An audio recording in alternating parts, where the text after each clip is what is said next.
Okay, so this is the Bible study for James chapter 5, verses 1 through 6. And this is pretty short passage of scripture, but it's pretty intense.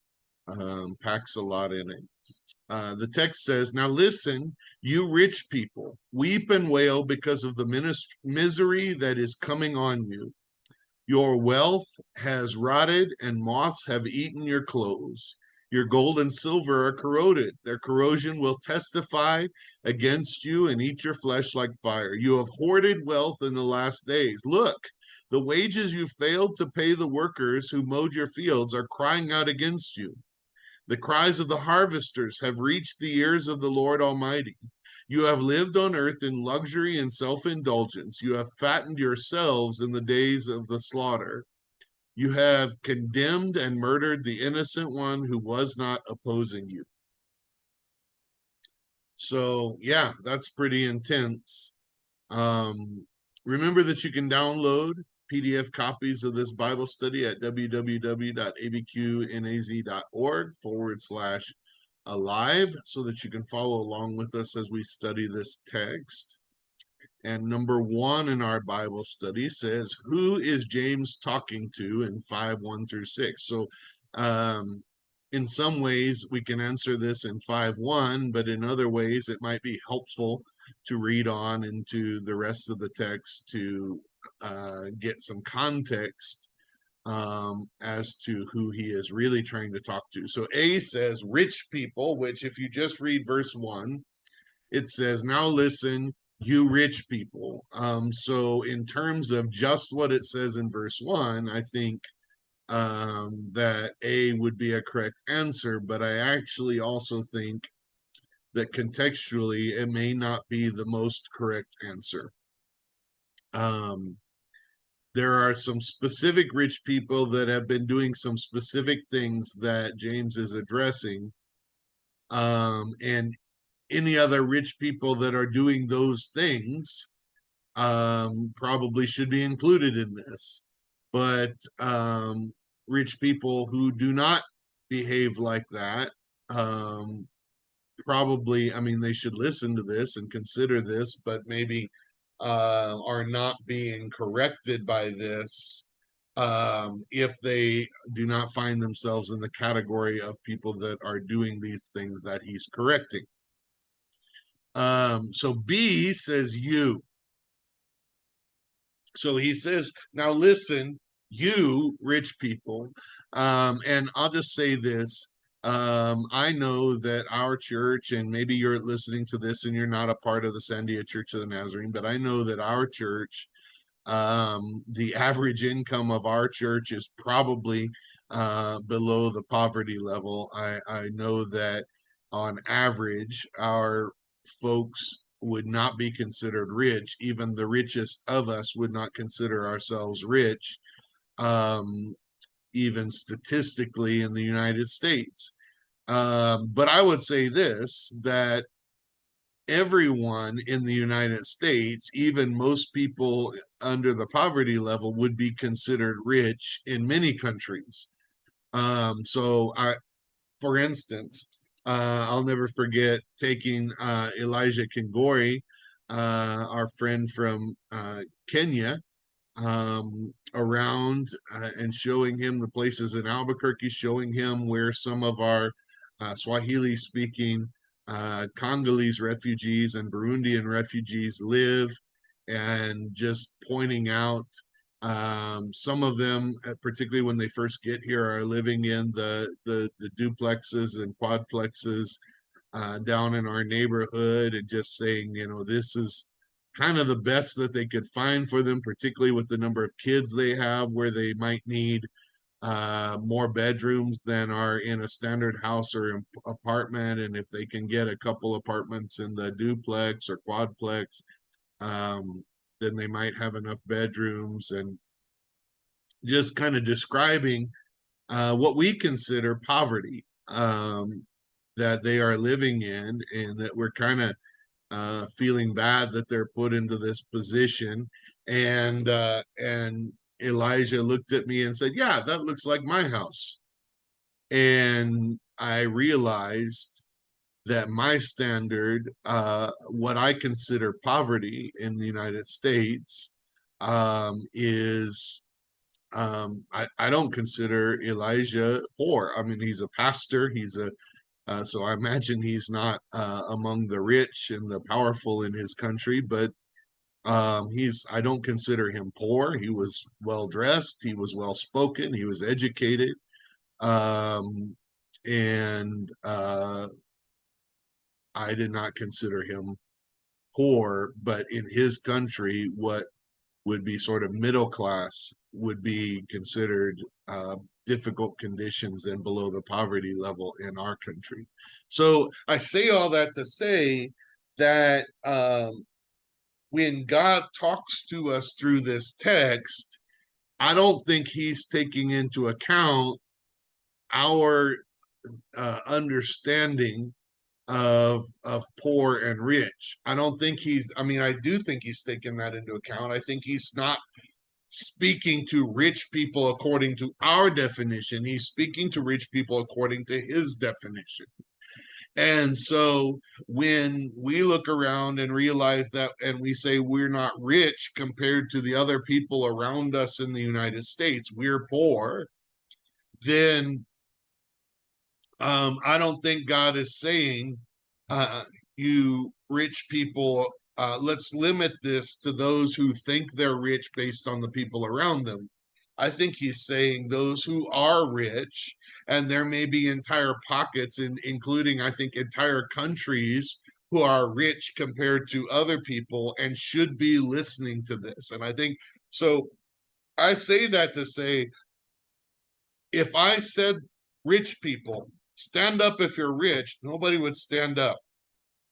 If I said today in our church, I'm going to be speaking to the rich people, then everybody else would feel like I'm not talking to them, so they're going to go home, and pretty much everybody in our church, I think, would go home. And so so I don't want us to everybody go home or stop listening because you don't think you're rich. I want you to consider what he is saying to the rich people and consider whether this applies to you, and there are things that you have done that might qualify you as needing to listen to this correction, or situations that are going on in your life that are ongoing that might qualify you to need this teaching or this correction. C, rich people who oppress others. So specifically, and we're going to break this down as we go in there, but specifically, he's saying people that hired somebody to work, but either didn't pay them or underpaid them, and probably had the power to do so, and could not be forced by the people who had less power to pay them more. Now, we could argue that there are minimum wage standards in our country and different things, and but I would say I wrestle with this. I'll just like be transparent and honest. I wrestle with this because the workers at our church and in our ministry, I believe they're all underpaid, and I've done what I can over the years to raise the pay, including sometimes not receiving pay myself, to make sure that we're not, that I don't fit in this category where I'm hoarding money that could have been shared with those who are very deserving of it. I don't want our church to do that. Now, I do believe that within our church, a lot of the people that work feel this is a calling, and they know that there is not a lot of money to go around. I don't think the church has ever been accused of hoarding all the money, and not giving it to the workers that deserve it. I think the problem is often that there's not a lot of money in the work that we do, and we're doing our best to help people that are even more in need than those of us who are getting paid by the church. So I feel like I'm in a safe place there in terms of the decisions that we've made. But I do know that our financial team meets, and we regularly talk about that sort of thing, and how we can do better at rewarding those who work hard among us, which is scriptural. I think we usually interpret that particularly for pastors, but I think all of our staff, including daycare and mission training center and resident services staff, should be included in that, and things like that. So D then kind of goes another step deeper and says people who have the ability to help others but hoard their wealth instead. And so that's the thing I was addressing. The ability to help others is important. I don't believe that we're going to be held accountable for things that we weren't able to do. I do think many of us think we are not able to help when we really are able to help. We're just unwilling to help because it would require us sacrificing our own standard of living. And so I want us to consider that perhaps our standard of living from is we have a tendency to base it culturally in comparison with others in the United States. And maybe we don't need such a high standard of living, particularly when others are living at a much lower standard of living. And I think it's something that we should consider. So I think that that is exactly what this scripture is addressing. James is looking at people who probably have justified their hoarding of wealth by saying that they need it, and they don't have enough to spare. I'll just give you an example. When I was an engineer, I made particularly, I know it's been years now, and with inflation, when I was an engineer right out of school, I made more than I've ever made at the church. And my bills were paid, but I always felt like I didn't have quite enough. I tithed and I did what I was supposed to do. But whenever it came time to give extra over and above, I was like, and I would do it, but it was always a wrestling because I felt like I didn't have enough. And then sometimes I spent money on credit cards because I didn't feel like I had enough to pay my bills out of my account and things like that. So like many in America, I ran up credit cards because I didn't feel like my income was enough to meet the standard of living that I wanted or that I was used to. Um, and and then I went into ministry and made significantly less and realized that I was able to pay my bills. And I wish I could say in 100% of cases I did better, but on the average, for the most part, I did better in terms of stewardship and in terms of caring for my responsibilities and generosity and giving my tithes and offerings, and still paid all my bills and managed to do better, even though I was making less. And God has taken care of my family over and over. But one of the things we've had to do over the years is, particularly at times, sacrifice the standard of living that we wished we had or that we hoped we could have, so that because that was not what God wasn't saying, I want you to live in a certain neighborhood with a certain kind of house and with certain amenities. What he was saying is, I will take care of you and you won't be homeless, and you will be taken care of with food and your daily needs if you put me first and do what I've called you to do, including helping the people that I've called you to help. And so we have done that, including not taking our salary at times to make sure that our staff got paid.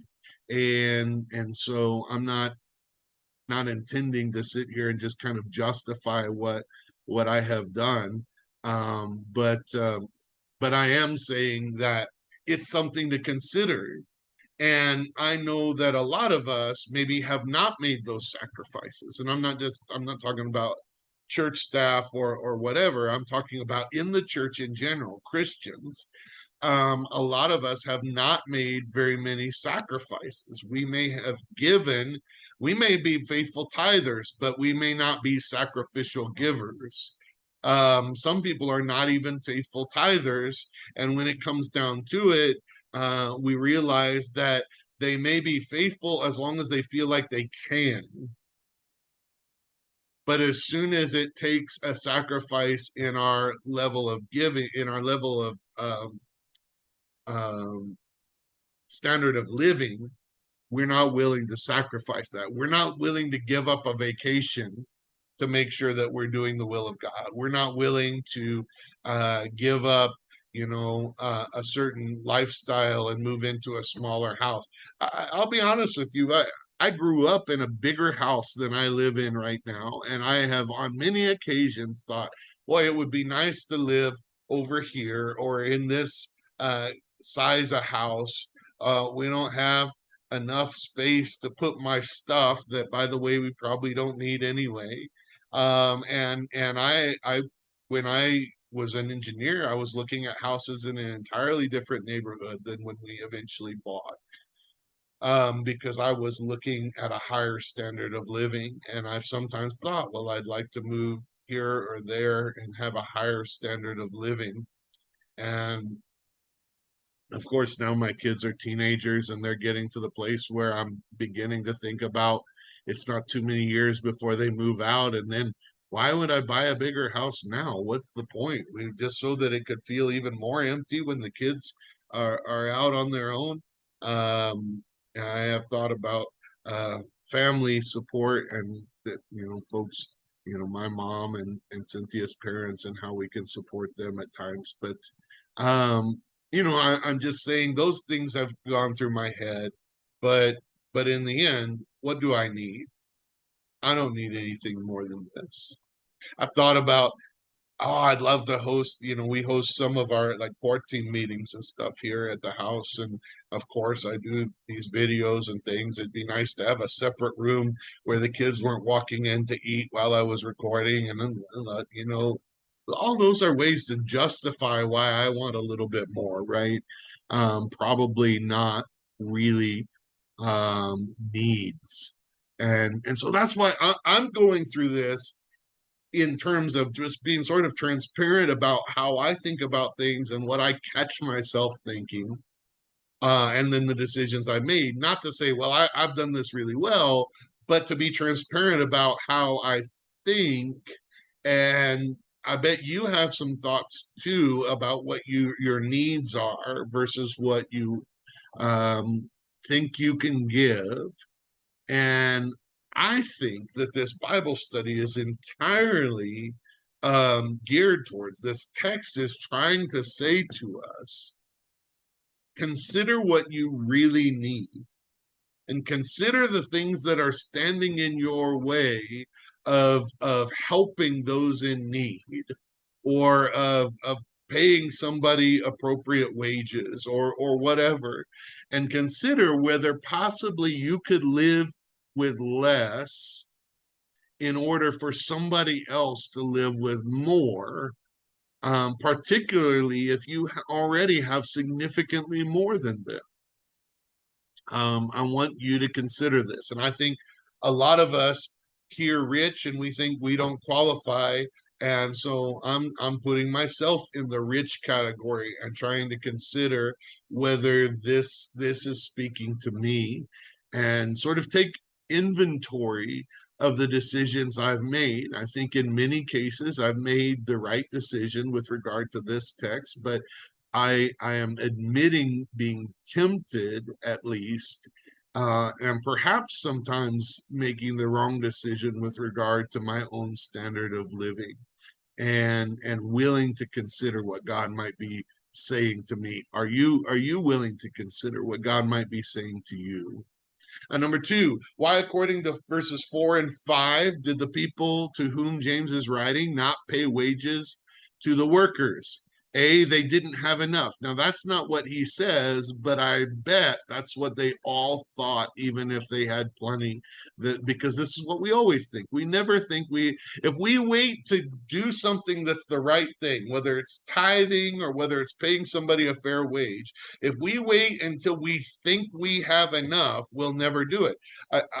I go to church planting trainings, and pastors say, I can't plant a church, we don't have enough people to send workers out for that new church. We don't have enough funds to be able to sacrifice the giving that they might send to the new church instead of us. And we tell pastors, if you wait till you have enough, you will never feel like you have enough, so you'll never plant a church. And so pastors are not immune to this thinking. So I bet they thought they didn't have enough, but that's not what James says. He says they were living in luxury and self-indulgence, and they have fattened themselves. So in this sort of God perspective, this outside perspective, James and God through James is looking in on these folks and saying, you're living in luxury and self-indulgence and you're fattening yourself. You have plenty, but you're not sharing it with anybody else. But probably the people are hearing this are like, no, I'm not fattening myself, I don't have enough. And so if you're saying, well, that's not what I'm doing, I don't have enough, then you may also still be the one that he's talking to. So consider this. Number three, what does James say happens to them and the wealth or will happen to them and the wealth they have hoarded or has happened to them? It says your wealth has rotted. The moths have eaten their clothes. Their gold and silver are corroded. They have fattened themselves in the day of slaughter. So whether this has already happened, and sometimes this does happen to us to kind of show us how fickle our finances can be. I think sometimes we might invest money. Maybe this isn't a message for our church, but we might invest money.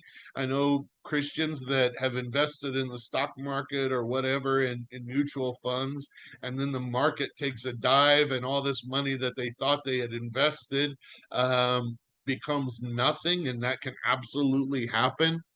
We invest in a nice truck or whatever, and then somebody comes and crashes into it, and we're upside down in it, and we owe more than we even get from the insurance company, and it's just gone. It's just slips through our fingers.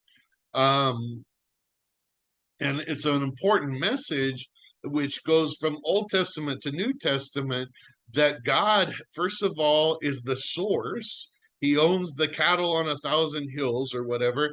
God causes the fruit to come on in season and not to fall early and all of that. And so he is the one that can multiply what we have if we put him first, if we trust in him, if we involve him in our finances. But if we hoard it and we think we're going to be the protector of it, then it absolutely can very easily slip through our fingers, and God has control over that.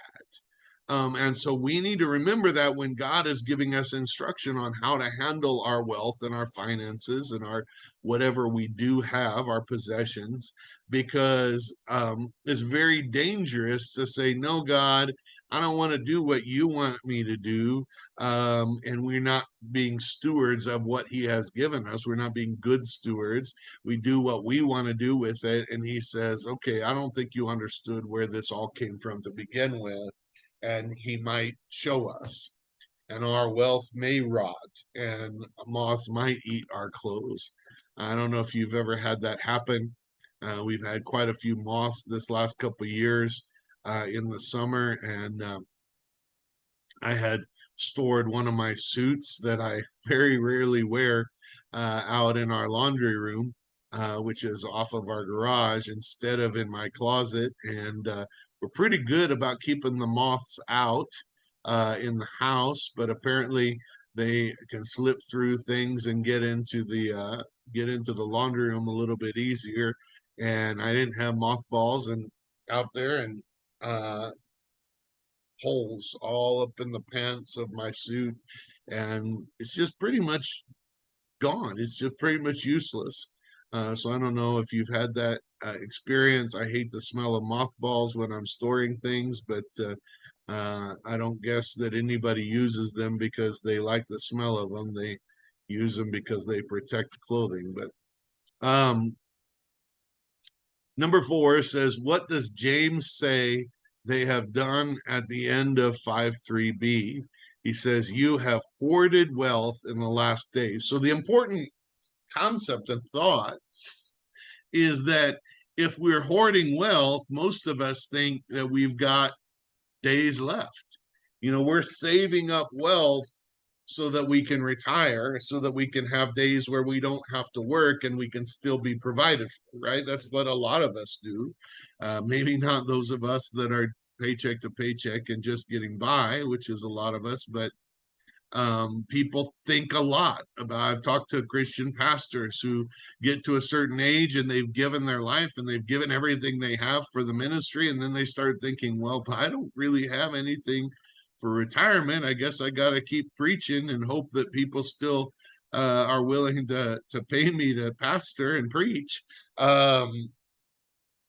But we think about, so then those pastors are thinking about, what should I be saving? Should I be considering this different than I used to? And what James is saying is, you've been paying attention to that and you don't realize that you don't even have tomorrow. This is the last days, and so you might not even make it to the time and place where you need that. So why are you hoarding and amassing this wealth that you may not even be able to use? And I wrestle with this because I think it's wise to save, um, but I think we need to be very careful um, when we save to the point where we could be helping somebody, and that becomes our priority. Because I think God can multiply our savings when we put the right things first and what He calls us to do and who He calls us to care for and help. So I always think tithing should be before savings.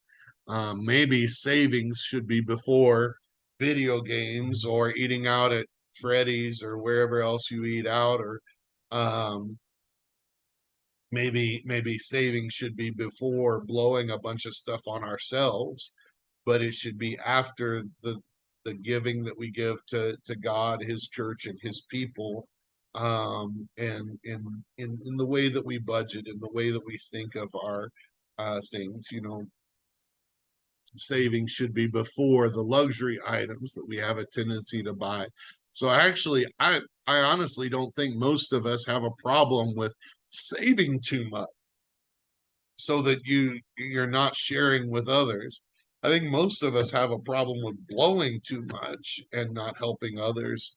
And so maybe good stewardship would be putting both of those things above our above above blowing things or spending on our own luxury.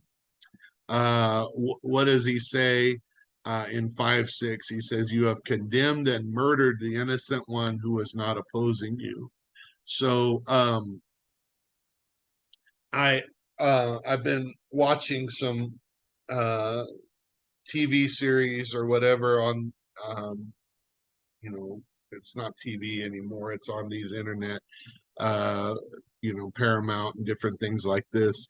Um, but I was watching one set in the Old West where cattle thieves are punished by death.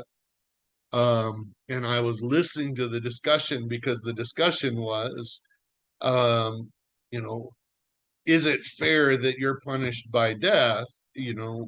When all you did, and in this case, they were grazing their sheep in the place where, and using up the grass in a drought that was on somebody else's land where his cattle was supposed to be grazing. And he's saying basically, your sheep ate the grass that my cattle should be eating, and therefore you've condemned them to death, and therefore you've condemned me to death. And so that was the justification, I guess, in the Old West for why that was punishable by death, something like that. And it was because by denying my cattle this grass, by stealing that from us, you've put me to death. So and one could argue in the show that I was watching that the person that was a landowner should have been, according to this text, sharing with that other person because they had less. I won't go down into the theology of what they should have done in a TV show, but the point is that this accusation of murder that God through James was bringing against these people is saying that by not paying these people their wages, you have condemned them to death. You have not provided for them. They weren't opposing you. In fact, they were working for you. They were helping you. And yet you have not provided for them and cared for them. So that's a significant charge.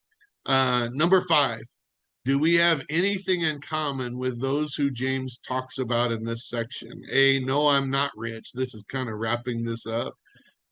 B, no, I don't have any workers to pay. So these are all the reasons we might disqualify ourselves from needing to listen to this text. C, yes, I have spent my money on myself on things I didn't really need while others went without and I could have helped them. I don't know a single person, including me, that if they read this, they say, no, I've never done this. We've probably all done this. And we need to think about whether that was the will of God or whether that was perhaps exactly what James is talking about, what God is trying to correct. E, yes, I have hoarded wealth in the last days. E, yes, because no matter what I did with my money, I make most of my decisions for my benefit without thinking much about God and others. And so ultimately, if all of us can say C, then the question is more in E. Did we ask God for his will in what we did? Do we make our decisions with regard to God and others first, or do we make our decisions considering ourselves first and not listening to God and considering others? And I think I'm pretty sure that too many of us, the answer really is E, and that is exactly the problem that he's addressing. Number 6 says, verse 3 refers to this being the last days. What is significant? Why is it significant that these are the last days? And so this references Luke 12:13 through 21. And I'm just going to pull this up and read it for us. And it says, someone in the crowd said to him, Teacher, tell my brother to divide the inheritance with me. Jesus replied, Man, who appointed me a judge or an arbiter between you? Then he said to them, Watch out, be on your guard against all kinds of greed. Life does not consist in abundance of possessions. And he told them this parable. The ground of a certain rich man yielded an abundant harvest. He thought to himself, What shall I do? I have no place to store my crops. Then he said, This is what I'll do. I will tear down my barns and build bigger ones, and there I will store my surplus grain. And I'll say to myself, You have plenty of grain laid up for many years. Take life easy, eat, drink, and be merry. But God said to him, You fool, this very night your life will be demanded from you. Then who will get what you have prepared for yourself? This is how it will be with whoever stores up things for themselves, but is not rich toward God. So this is Jesus telling them a parable. The two brothers are arguing over their inheritance.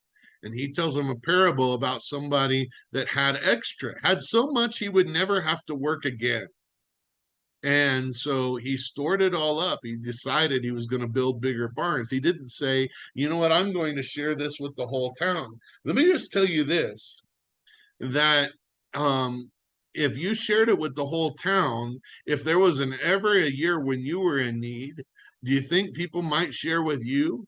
I know we're in a selfish society that maybe that's not true, but I think we, instead of hoarding for ourselves so that we provide for ourselves, if we considered sharing with others, then if there's ever a day we're in need, we have this whole group of people that will care for us in the same way that we've already cared for them. And that requires trust, and it requires community, and it requires a whole lot of things we're not really good at thinking about today. But he says, you fool, you, you're not even going to have tomorrow to use what you put in those barns. And so somebody else is going to eat everything that you stored up for yourselves. And so this was what Jesus was saying. This last days concept is you don't know that you have tomorrow. And so all of this sort of planning as if you do know that you have tomorrow is just foolishness. And we've just studied that passage, right? We've just talked about that. In If we go back to the end of chapter 4, when he talks about boasting about tomorrow, you don't even know, isn't your life a mist? So this goes right back into we didn't really do a review of the end of chapter 4, but that boasting about tomorrow when you don't even know what's going to happen, is he's building on that concept now in this passage. Number 7, what might you need to change in order to avoid being the person that God is talking about in this text? Might you need to begin perhaps tithing or giving over and above in offerings sacrificially? Might you need to begin giving to those in need? Might you need to begin considering yourself a little richer than you've considered yourself before, and realize that you don't necessarily need as much as you're storing up, and living on a different amount so that you can, I mean, we think in terms in America of saving up so that we can maintain our lifestyle in retirement. What if we lowered our standard of living so that the lifestyle that we needed to maintain would be even less? And maybe we still save, but we don't save for the extravagant lifestyle we want to have. Instead, we consider others first. And so I think that's what James is talking to us about here, and we all need to consider.